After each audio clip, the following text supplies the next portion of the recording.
မင်္ဂလာပါရှင် Universal Solar မြန်မာအနေကြိုဆိုပါရစေဒါကတော့ရွှေဘော်ကျွန်းဖျားဝင်းမှာသုံးလုံးမတွင်းချိုင် ACTC နှစ်ကောင်မန့်ကိုတော်ရတဆင့်ပေးခဲ့ရပဲဖြစ်ပါတယ်ရှင်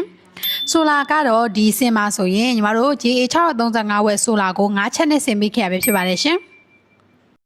အခုဒီပန့်ကိုမောင်းနေတဲ့အချိန်မှာဆိုရင်သူကညနေပိုင်းနေရာမရှိတဲ့အချိန်မှာမောင်းနေတာဖြစ်တဲ့အတွက်ရေထွက်နှုန်းကတော့ပုံမှန်ထက်နည်းနည်းလျော့နေပါမယ်ဆိုလာ9ချက်နဲ့ညနေပိုင်းမောင်းနေတာကို RPM ဘယ်လောက်တက်လဲတစ်ချက်ပြပေးပါမယ် RPM ကတော့3400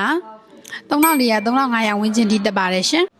အာမခံနေနဲ့ကတော့ပန့်နဲ့ကွန်ထရိုလာမှာဆိုရင်စက်ပစ္စည်းအာမခံတစ်နှစ်နဲ့စားဘေးအာမခံတစ်နှစ်ရရှိမှာဖြစ်ပြီးတော့ဆိုလာမှာဆိုရင်အာမခံ12နှစ်ရရှိမှာပဲဖြစ်ပါတယ်ရှင်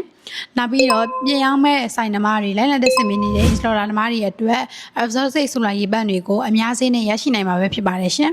ဒါကတော့ပေ400ကျော်ချလို့ရတဲ့ပန်ကိုအခုပေ160မှာပတ်ချပေးခဲ့ပြီးတော့ GA635 ဝက်ဆိုလာ9ချက်နဲ့မောင်းထားတဲ့ရေထွန်းနှုန်းပဲဖြစ်ပါတယ်ရှင်။ Absorb တစ်စိတ်ဆိုလာရေပန်တွေကိုညီမတို့ကအယောင်တိတက်မှမဟုတ်ဘဲနဲ့နေဘက်တွေကပါ installation ရယူခြင်းနဲ့ဆိုရင်လည်းညီမတို့ကကိုယ်တိုင်လိုက်လံပြီးတော့ installation ပြုလုပ်ပေးပါလေရှင်။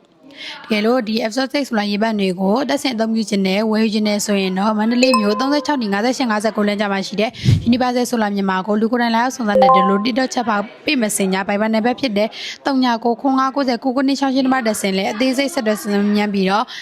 ဝယ်ရရှိနိုင်ပါတယ်ရှင်။